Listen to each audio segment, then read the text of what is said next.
Hey guys, it's Taylor with The Battle. I'm so glad that you're joining us again.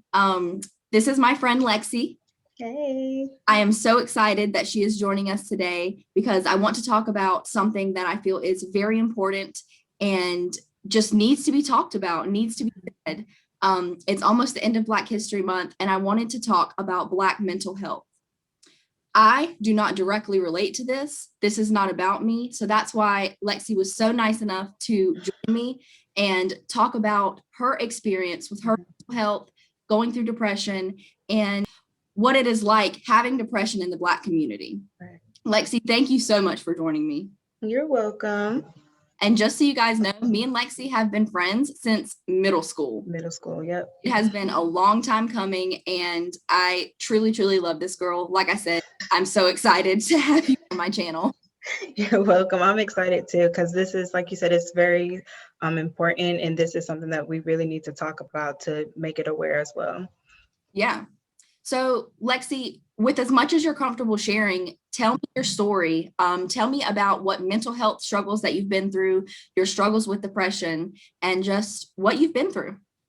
It started probably when I was 16, maybe. That's when I noticed it in high school. It's, it starts off with little things. You want people to be friends with you, or you want people to like you, or anything like that. And it feels like you don't have anyone to talk to, or if you feel left out. So back then, I guess I felt like I needed friends, and I tried to be friends with everyone. And then that kind of left me lonely. So that's a little bit part of depression. And then sometimes even with family issues, or if you feel like you and your mom are not close, or if you really need that mother-daughter love, like there's little things that's considered depression. But recently, I have been fighting it, just with school, just with even relationships, family things, keeping things to myself. Like I don't speak on a lot of things. I felt like I couldn't go to my family about personal things. I was in a relationship with someone who didn't take my mental health seriously. It was like, oh, well, don't talk to me about it. Go talk to someone else about it. And you can be at work and you can have a bad day and you're ready to go lay in the bed. That's something that I did. Um, More about my depression. I just felt like I didn't have anyone, or I felt like I couldn't go to anyone. Um, I just felt like I was ugly. I felt like I was fat. I felt like I wasn't good enough. I felt like no one would like me. It was a lot of things that I dealt with in my mind. I can look at myself in the mirror and I feel like no one's not going to like me. And like, I'm too fat, I'm too ugly. Like, this is not going to happen. And then you just start shutting yourself out. But Yourself out, exactly. yeah, but it's getting better now that I have my mom to talk to and I have my cousins to talk to. So just going through it is actually getting better. It's okay not to be okay, but just don't sit in it. Yeah. Absolutely. And I do have some things to add on to that. You talked about like self-isolation. Mm-hmm. That is so huge with depression with anybody. Self-isolation, and you could be just at work all day and then go home on your lunch break. Yep. Just take your lunch break to take a nap in your car because Yep. day-to-day activities are too much for you. Mm-hmm. Depression tired and regular tired are so different. And it's almost like, I've talked about this before, there's a cycle of having anxiety to the point of you want to be perfect and get everything done. But then you also have depression that says it doesn't matter. You don't get it done. It doesn't matter what you look like. And then you go around and around with yourself.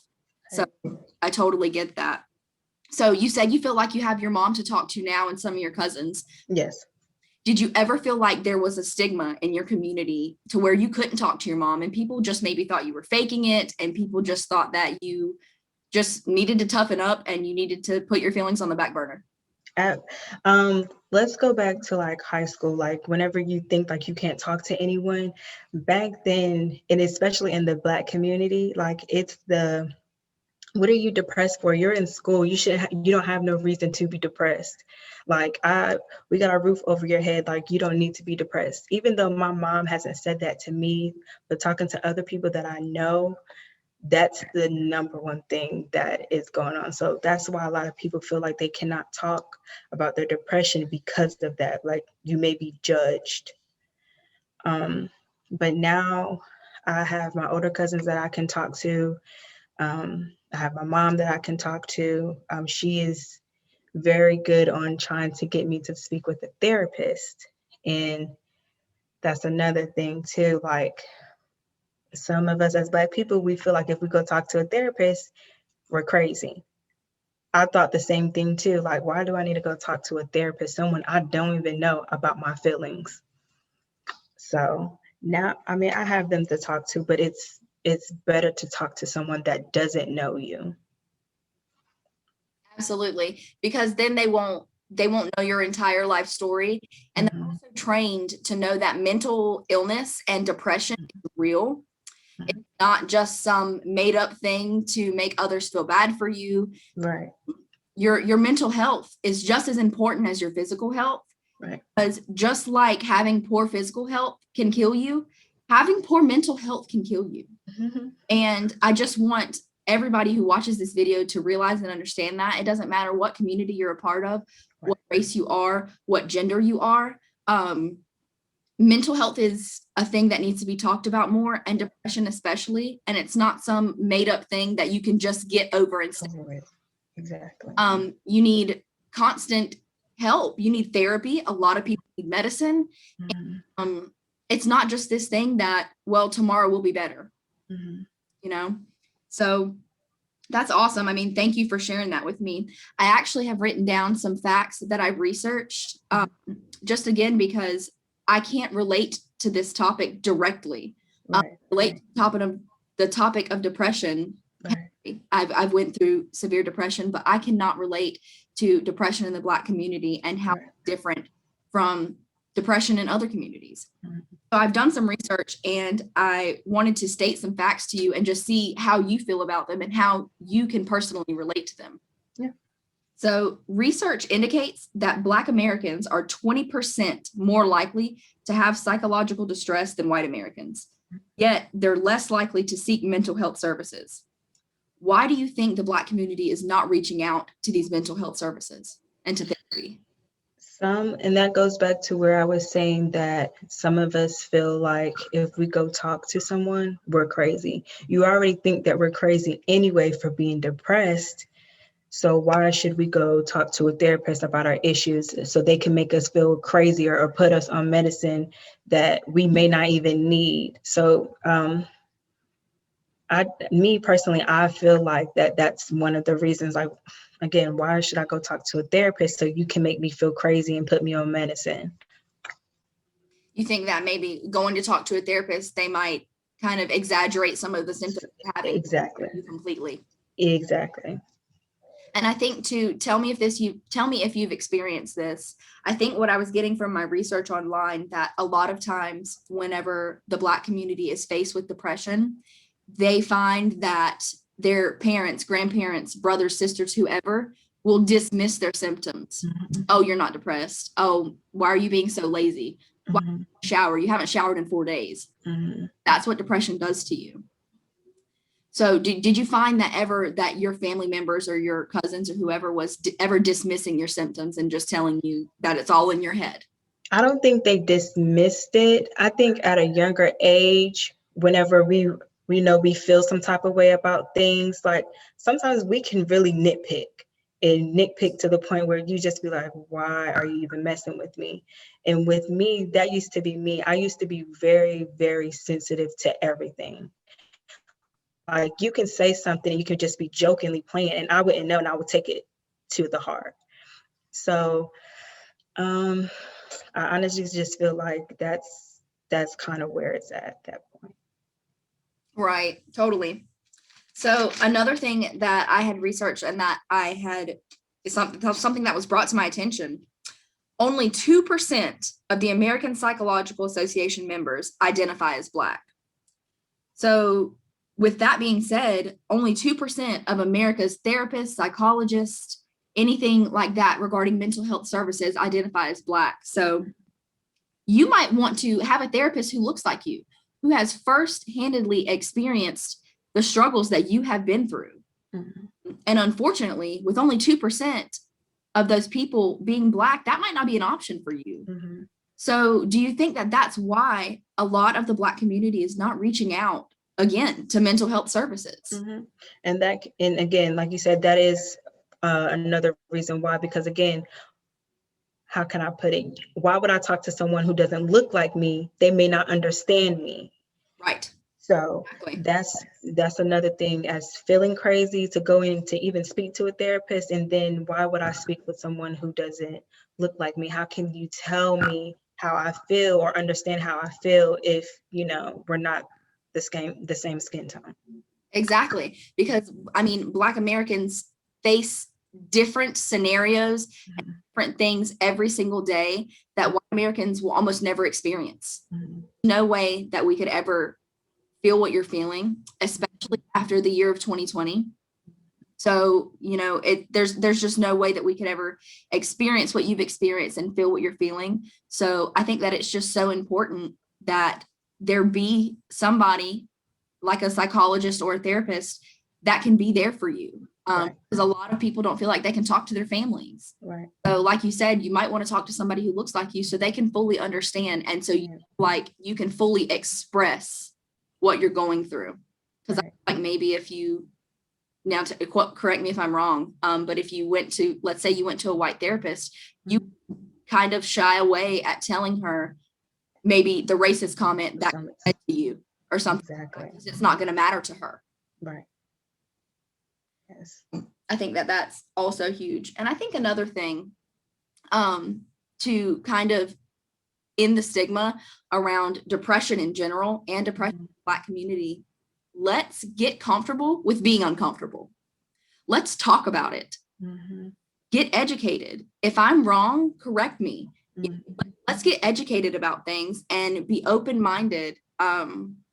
Let's get comfortable being uncomfortable, and let's put it out there and talk about it, because depression is real and it's so many people suffer with it.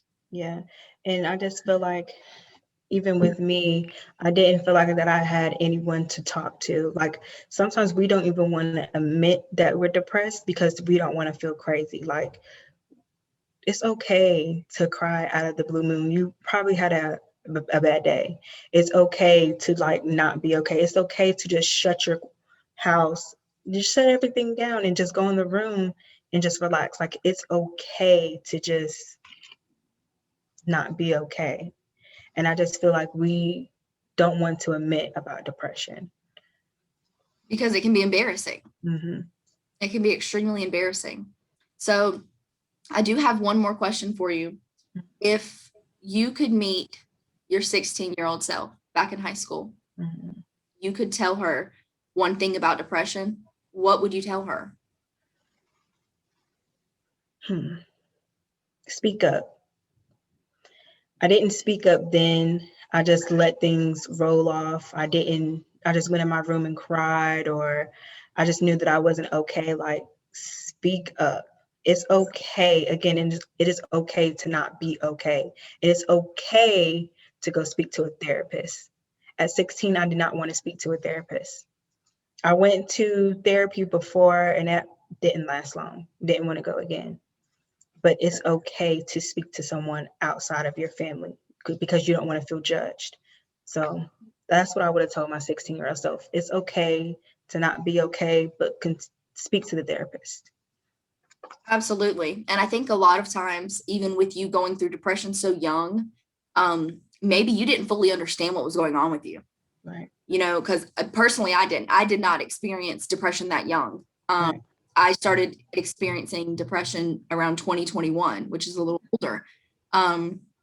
But looking back in the beginning stages of my depression, I didn't understand I was depressed. Mm-hmm. But I was lazy. I thought I just had no motivation and that I had no drive out of life.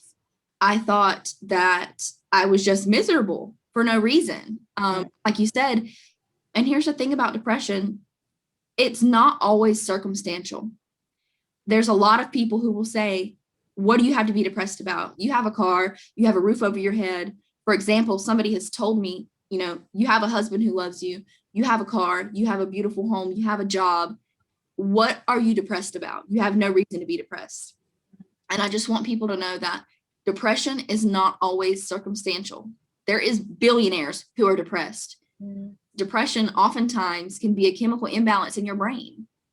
And I like to tell people who are uneducated about depression, your brain is sick. When you're depressed, you may not be coughing, sneezing, you may not have the flu or anything like that, but your brain is sick. So whenever you're depressed, whoever's depressed out there and you guys are really struggling, go easy on yourself. You're not stupid. You're not lazy. You're not any of those things that you're telling yourself. Your brain is sick and you've got to give time to work through it. And I think a lot of young people, I'm so glad that you talked about how young you were whenever you first experienced depression, because they may not understand that they're even depressed. Right. Because a lot of people just think that depressed is just crying all the time, and that's always not the case. Yeah. It's a lot of feeling numb and not feeling understood. Yep. So Exactly.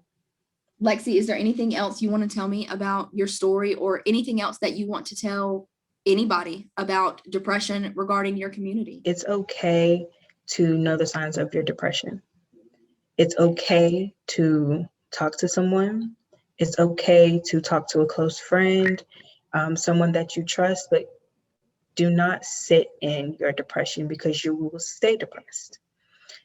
Find a good therapist to talk to, or even a close friend that you know that will not go behind your back and tell your secrets. I'm always available if you want to talk. I try to give the best advice. If not, my mom gives the best advice. Yeah. So it's okay to not be okay. Just don't sit in it. And please get help. Absolutely. I think it's so important for people to hear that, and for people to hear that there are better days ahead for you. If you're watching this video and you feel like your world is going to end, or if you feel like there's no point in going on, or if you feel like your depression has consumed you and your identity is now depression, it's not. There are better days ahead for you. You're going to move on from this. You're going to heal from this. It might not be tomorrow. It might not be next week. It might not be next month, but you're going to heal from this. And it's so important for you to know that there are better days ahead. I tried to always be super open and transparent and honest on this channel. And Lexi, you've done that exact same thing and just been super transparent about what you've been through and your struggles that identify to you and identify to a lot of other people who are going to watch this. I just think it's super important that, we brought this topic up and that people can get educated on this. Yes. It needs to help a lot of people out, just to get, like we said, just identify your depression and just get the mental health that you need, because your mental health is important. So with this video, I really hope that, in all communities, to understand that just get the help that you need so you can be okay. Absolutely. Because there are better days ahead for you guys. Lexi, I'm so glad that we got to talk, and I'm so glad that after all these years, we still have our friendship. Yes. We're thankful for our friendship, and we're going to be friends for many years to come. Yes. Many years to come. As Lexi said earlier, if any of you guys are watching this video and you want to reach out to her, you do that. Leave a comment if you don't know how to get up with her. As always, I'm always available too. Anybody who's watching this video, again, there are better days ahead for you. And Lexi, thank you so much. You're welcome. Guys, thanks for watching. Don't forget to hit the subscribe button. If you like videos like this, leave a comment and tell me what you want my next video to be on. Bye, guys.